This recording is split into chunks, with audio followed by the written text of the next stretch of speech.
Welcome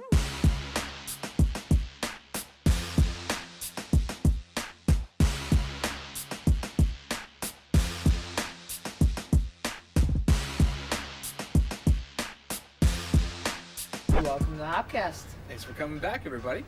I am Brett Chmielewski. I think I'm Ken Hunnemeder. I can confirm. Okay, confirmed. Ken Confirmed. Hunnemeder. Check the lower third. So right now, I feel like, it's been a long night. It has. Been doing a lot of beer drinking. Right? Why not do a little more? But let's go to some everyday kind of just getting through the night kind of beer. Everyday drinking beers. Sometimes you get caught up in the beer world of just drinking the, Super rare, special rare, release. big, all that kind of stuff. But to tell you the truth, most of the times we're just drinking Right. everyday beers. Are you drinking the 12% beer every night? I certainly hope not. So, a couple of great examples that we have tonight are from Ska Brewing Company in Durango, Colorado. We have a nice ESB, which is a great English style beer. We have their Mexican lager, which is I believe their newest release. As far as I know, yeah. And it English. has that nice snazzy green can that catches your eye. The can's awesome. Yeah.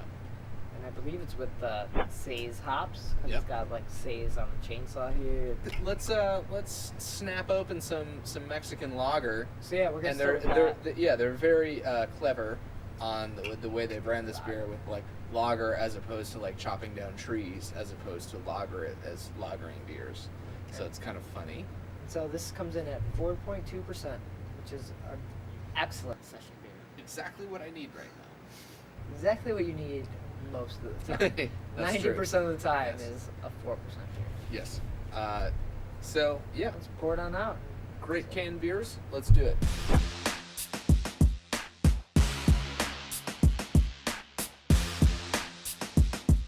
Well, Ken, I think that's one of the clearest beers we've had in a long time.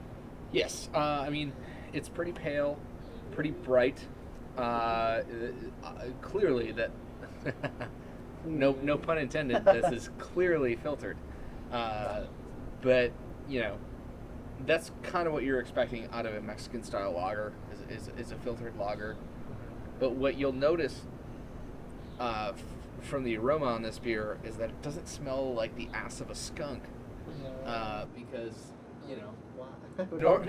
normally when you get a Mexican lager, Corona, it's packaged in clear bottles, so all that sunlight gets there and skunks the beer. Okay.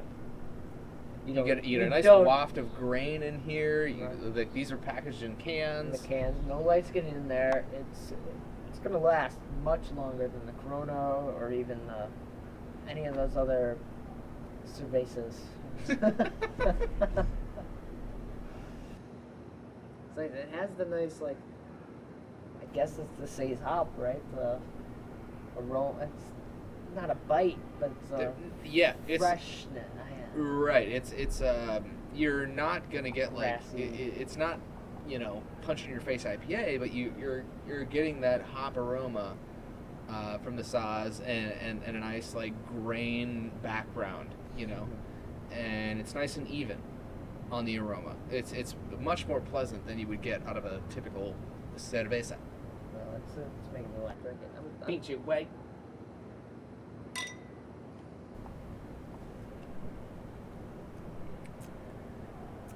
And see that this is just like a straight ahead, nice and clean beer. This is what you want to be drinking every day. After having, I think this is the last can of the 6-pack. After having 5 of these previously, I still love it. Like I want to drink that. And the craft beer movement has been awesome, but it's been about the extreme in the past few years. The extreme, whether it's barrel aging or it's alcohol percentage or hoppiness, IBUs. I really think that this thing is gonna just eventually just bottom out. We're gonna hit session ales. We're seeing it come back, and I feel like you and I have both been talking about just one beer that we can drink. Yeah. 'Cause it's great to have those 12% beers every now and then, but come on, it's like not a like let's get trashed on the weekend kind of thing. It's like, oh, I want to have beer I can just have at dinner time and then move on. Or lunch. Or lunch, yeah. You want a beer that you can have and then continue on with your day. Right. So, I mean, I think that's the way things are heading. You know, everyone's been, and we're guilty of it too. We've been through the whole thing where we're like, we want the best of the best, or the hoppiest of the hoppiest, and all that stuff. But once you get through all that stuff and you're comfortable with craft beer, you just want to be able to drink beer that tastes good and not feel like you're three different people. What I think is going to happen is we're going to have like that smoke from the oak that you saw in the previous episode, and we're going to have the small beer from that. That's going to be like the second tier, which you can make money off of both beers. Why not? Like, why throw away that, was it the grain? Or is it the grain they're using again, right? Why just dump that when you can make that second beer and make more money from it? Well, that's what Goose Island is doing with Bourbon County Stout now. Right. It made a beer called Lazarus. They basically make a small beer out of the batch of Bourbon County Stout. That beer is so big, they still get a 9% beer out of that. Yeah, their small beer is 9% beer, or 9% alcohol. I think so. As from a business side, like that's really smart. It's like, wait, we can make 2 beers, possibly even 3 beers from the same grain. Why not? That's a lot of money to save, and then you can just sell the beer, like, and then you can tell people it's the same beer, so they can buy all 3 and try them to see them all the way down. That's exactly it. So then they want to try, vertically right next to one another, and basically the goal is to get people drinking beer. And it seems like the craft market has succeeded in that point. So what's good for everybody else is good for everybody else as far as craft beer is concerned. If New Belgium is up, that means we're all up. Right. It's a win-win. Yes. But yeah, the session beer. This is kind of what this episode is after drinking these big beers all night. And canned session beer. Mm-hmm. Environmentally friendly and friendly for you. And it's especially like in a can, especially with session beers, because session beers can be kind of delicate as far as like shelf life. The fact that the can provide a really, really rigorous containment from the elements for that is super important. So, I mean, maybe some beers that are 13% you can age in a bottle and it's not going to feel any effects. If it's a 4% beer, a can is definitely going to help. Right, because that bottle, brown or clear, it's not going to last in the bottle. Right. I mean, brown is better, but it still leaks in air, or not air, but light. And air, that cap. A little bit of air from the cap, but the biggest issue is going to be the light. So, I love that Ska is doing these beers in cans, and that's essentially all they do, other than their, kind of imperial beers. Special beers. We had a Ska sour on an episode that was in a bottle. So they do with their sours. They do corked and caged 750 milliliters. They also do like imperial IPAs that are in bombers, just regular capped bombers. The Decadent, I believe, is their imperial IPA, and they have imperial porter or what have you. But for the most part, they're regular run beers in cans, which is part of the movement. It's great. Yeah, it's nice to see the Mexican lager added to that lineup. Yeah. So I feel like we should move on to the ESB now. Cheers. More Ska in a moment.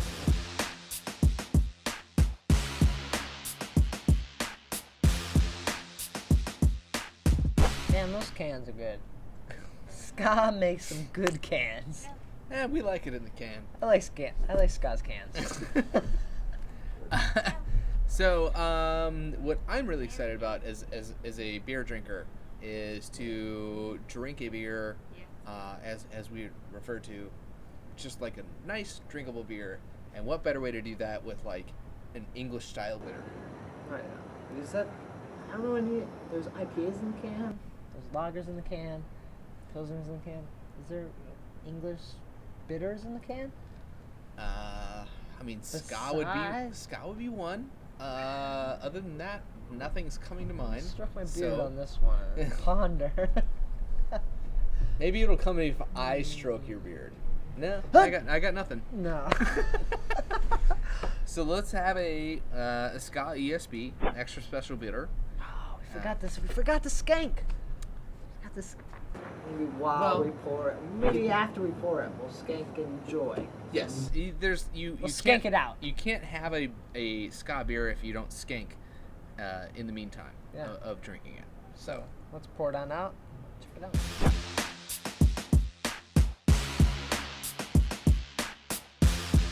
Again, that poured out pretty clear. Not as like bright. Yeah, well, not as pale in color, but still like the clarity is probably about the same. A little bit of darker malts because this is an English style bitter. Mm-hmm. And the thing that I love about this beer from Ska is the fact that they do an English style bitter. Oftentimes I feel it's a style that gets swept under the rug. Yeah. And it's just absolutely delicious to me, and it's also very sessionable at the same time. So I'm happy that they're doing this, and they're putting an American spin on it, a little hoppier than your definitely a little hoppier. Little hop, but not like a ton, But the English beers do have like that thick hop, the thick head. Like mine's kind of diminished a little bit, but they do have like that thicker head, like it's like heartier. Like, there's something about that English bitters, like even a Guinness, it's like got that heavier head that's just like denser. There's different things going into head retention. Number one being hops. There's also different malts that actually aid in head retention, and some of the darker kiln malts will do that. So that makes sense. If your beer's a little bit darker, depending on what malt that is, they will actually, that's a nice head. Look at that. And the aroma on this one, I mean, like we said before, a little hoppier than an American version, but this is still not. It's not like it's overwhelming. Like you're going to confuse it with a pale ale, which sometimes happens these days with American style beers that they call it something else.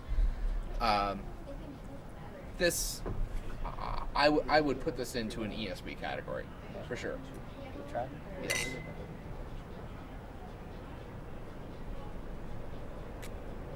And what it's just solid. Like what you want out of this beer is that nice biscuity, toasty malt. It's thirst quenching. It's not bready though. It's not heavy. It's just biscuity, but it's not like. No, it's not bogging. Yeah, it's not like I just ate 2 bagels. Like. You just have like a nice toasty quality to it, which, done in the proper way like this is very refreshing, like you said. Yeah. So how do you? We were talking on the Ustream. We're doing also a live thing with this episode, but they were talking about Bitter American. How do you feel that this compares to the Bitter American, which is a similar style, but not the same, but similar? Bitter American, if you're not familiar with, is a 21st Amendment beer, and they're a brewery out in San Francisco. Also in the can. They can their beers. They have a beer called Bitter American, and I wouldn't call it an English style bitter. Okay. I would call it an American style bitter. American, okay. Because it's nice and light, but it has much more of like a very vibrant hop presence, Whereas this is what you want out of the English style is more malt, as opposed to the hop. So, unlike so you got the IPA, which is all hops, the Pale Ale, which is pretty balanced, and the ESB or the American Bitter is more malty bitter, right? Is that for people out there that if you're talking English style, I want people looking for that great IPA, or is it a you're gonna pale have, ale? As far as hoppiness goes, you're gonna go IPA, pale ale, and then bitter. Okay. which So don't let the bitter scare you. Exactly. That's the biggest thing when you tell people it's bitter. Like my mom, for instance, bitter beers. she's like, I don't want the hoppy bitter. "Oh, what style of beer is this?" I'm like, "Oh, it's an English style bitter." She's like, "Well, I don't like bitter beers. I don't like hoppy beers." I'm like, "Well, it's not hoppy. It's just an English style bitter." Right. Like back in the day, these were the most bitter beers. I feel like the hoppiness gets thrown in with the bitter. And hops are bitter, but they're not. It's a different. The ESBs are different bitter. Truth be told, it's at this point it's probably a stupid name. But that's what they're called, you know. So it's really it's our job to inform people that English style bitters or American style bitters don't necessarily mean like super IBU levels. Like, don't confuse English bitters or American bitters as being overly hoppy. Those are for IPAs, and they can be quite delicious. And balanced. Well, that's their whole thing, is they're supposed to be balanced. Like, absolutely. Number one, balanced. Toasty in the malt, nice and balanced. So, I would encourage people to drink English style bitters, just, you know, because they're nice and sessionable. You can have a bunch of them, and they're delicious. Mm-hmm. Like, I mean, what else do you want from that? And when the pubs close at, like, what, 10 o'clock in England? Well, maybe they need bigger beers then. So you can make it home safely. It's like 2 a.m. here. It's like, you're stumbling home. We definitely need them here because our bars close at 4. So we need to have some great English style bitters that are about 4%. Maybe there should be a rule like, we're open to 5, but we only serve like 3% beers. Yeah. I don't think that's a bad idea at all. I think it's a great idea. As the later you're open, the lower the alcohol gets. Yeah, that'd be fantastic. I think we're on to something. Next week, we open up a bar. ABV by the hour. Well, we appreciate that you have sustained your viewership of this program through our silliness and drunkenness and all that comes with it. We ramble on about beer and all things we alcohol do. related. We've had too many beers tonight, so I apologize and I thank you, and just thanks for watching the Hopcast. Appreciate it.